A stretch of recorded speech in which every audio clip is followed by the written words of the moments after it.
Le stade des Portes de l'Entre-deux-Mers a désormais perdu son âme. Il a perdu ses cris, ses applaudissements.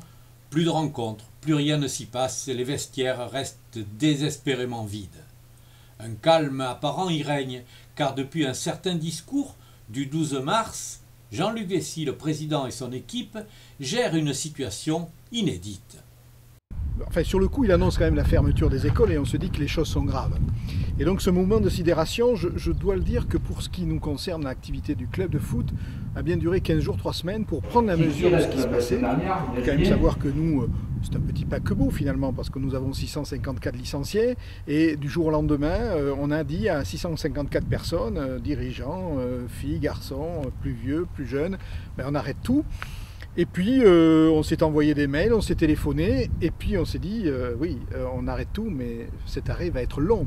Il nous semblait intéressant que le foot, face à cette pandémie qui a fait quand même près de 30 000 morts aujourd'hui, puisse de façon éthique dire, bon, on arrête tout. Il y a plus important que les classements, plus important que les calculs de boutiquiers.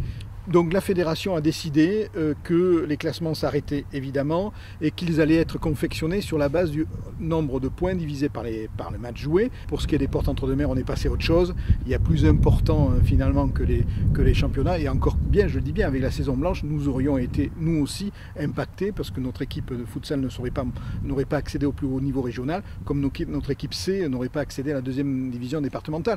La notoriété et l'objectif d'un club ne relèvent pas des simples classements sportifs. Un club a un impact social majeur. 650 licenciés à l'arrêt et à une période un peu aussi singulière, c'est que avril, mai, juin, c'est la période des convivialités, c'est-à-dire des tournois. Dans toute la France, tous les clubs amateurs organisent des tournois, quelles que soient les catégories. Alors je viens de le dire, c'est des moments de convivialité. Nous, ici, sur les tournois des tout-petits, il y a 1000 personnes entre les joueurs, les parents, les grands-parents, les accompagnants. 1000 personnes qui sont là. Eh bien, tout ça n'a pas existé. C'est que les tournois sont aussi une source de revenus pour l'ensemble des clubs.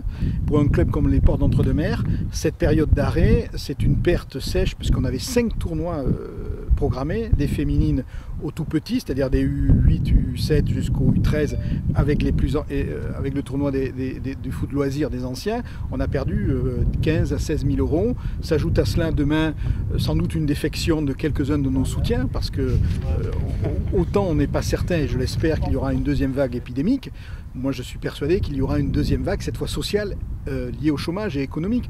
Aujourd'hui, comment un club comme le nôtre peut aller demander un soutien, par exemple à un restaurateur qui a été fermé, qui est toujours fermé pendant 3 mois, qui n'a pas eu de chiffre d'affaires, de nous donner 200-300 euros.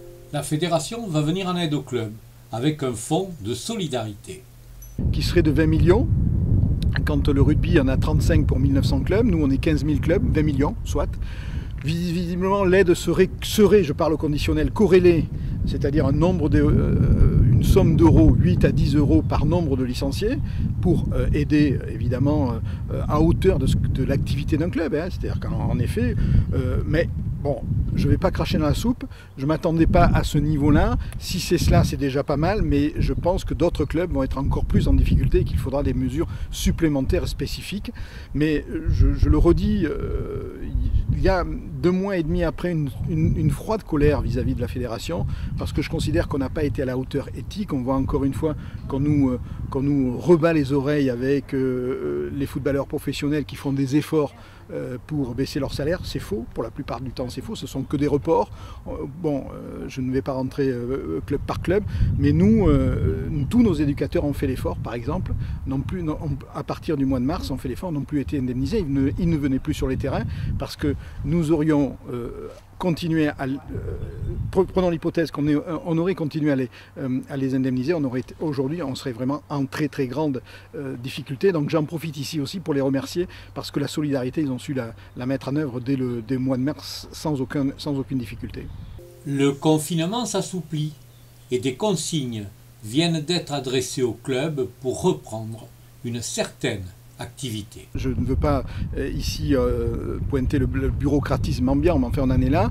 Pour ce qui est du sport et des sports collectifs, interdiction d'aller dans des endroits clos, c'est-à-dire les vestiaires, possibilité pour des groupes de 10 maximum, avec des distanciations importantes. S'il y a un ballon, il faut que chacun ait son ballon, qu'il soit désinfecté régulièrement. On le voit par exemple pour le football professionnel en Allemagne, ils désinfectent, enfin ils changent de ballon tous les 15 minutes. J'entends de manière qu'en tant que responsable d'association qu'on prenne des mesures et que ce qu'on entend aussi le discours de la ministre, c'est que rien ne sera comme avant tant qu'il n'y a pas de vaccin, et ça on peut l'entendre. Alors aujourd'hui, un club comme le nôtre prépare la suite, mais on ne sait pas quand est-ce que ça sera la suite.